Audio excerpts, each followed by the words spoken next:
धतूरा हो धदेनी पता न कौन नशा करनी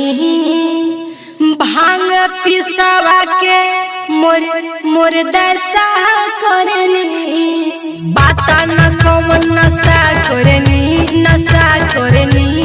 भांग पिसवा के दशा करनी पता न कौन नशा करनी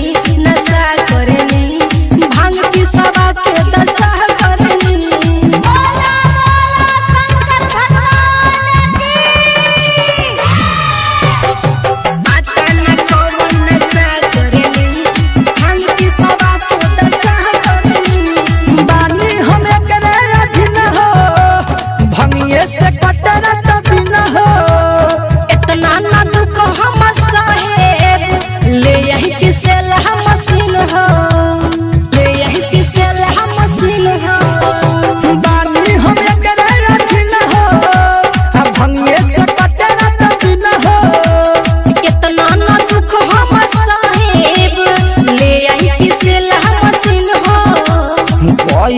जौन हम कहतानी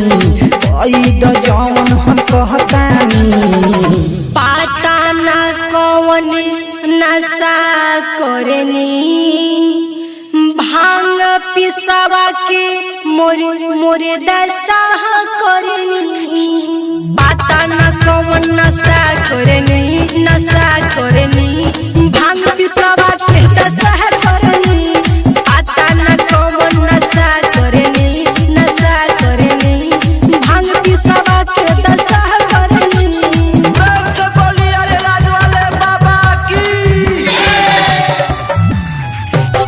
पता न कौन नशा करनी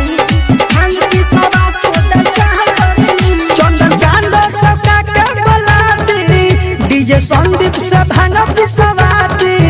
देवघर आइल बाड़े रवि द्विवेदी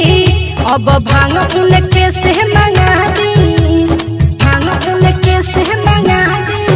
चंदन चांद सबका के बोलाती